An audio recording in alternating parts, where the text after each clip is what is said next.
Yo, on Snapchat, let's discuss Universal Darwinism, genes, memes, temes, and taxemes. Check out this damn view. Whoa. It's evolution, baby.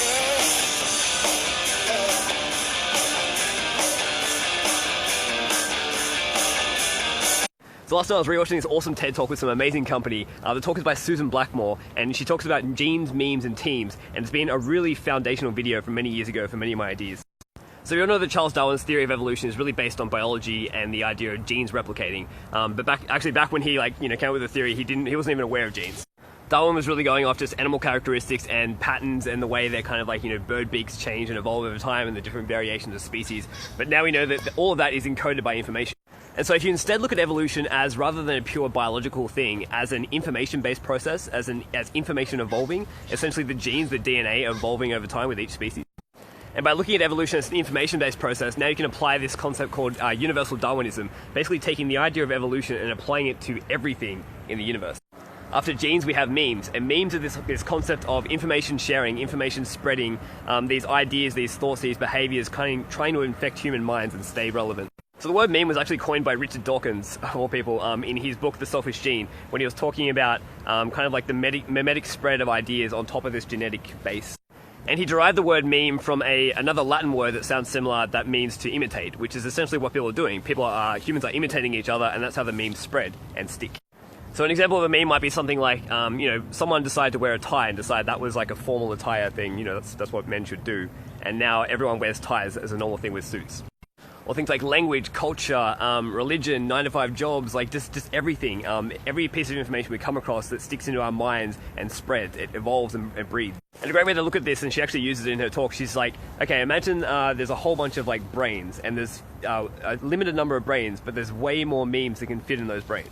So these memes are like little entities, always trying to infect brains and keep relevant and evolve and have sex and change and infect as many minds as possible so that they don't die off. This is exactly the same type of existential drive you find in the biological world. I mean, this is why animals and species compete with each other for resources. They have sex, they evolve, they change so that they remain relevant and don't die off.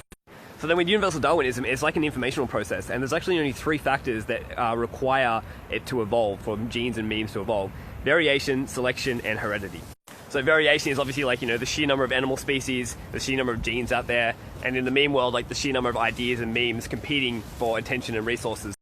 Selection is the feedback loop in which they operate, so genes operate in the environment, the harsh environment, and that determines which ones actually get selected. Memes operate in the whole cultural landscape, the mind landscape.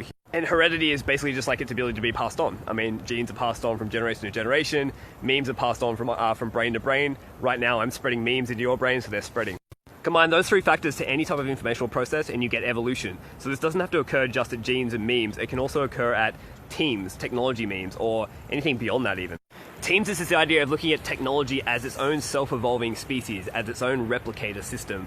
Our mobile phones are evolving, our computers are evolving, the internet's evolving.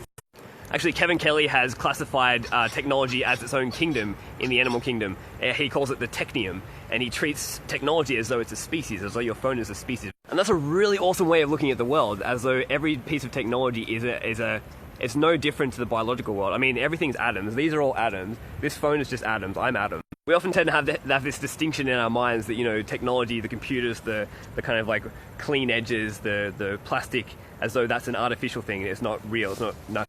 But these things are all inside the same universe. The atoms in your phone are no different to the atoms in this plant, are no different to the atoms in your arm. They're just structured in a different way, but we're all part of the same universe, so it's the same thing. Actually, one cool example I know Kevin Kelly gave is that he has a mate who collects trumpets, all the trumpets way back through history, and he's actually classified them as species and shows how they evolve over time. Because just like genes inside animal species evolve to remain outside of that realm of extinction, which so many other species have gone through, so too do memes, ideas, and technology. They evolve to stay relevant.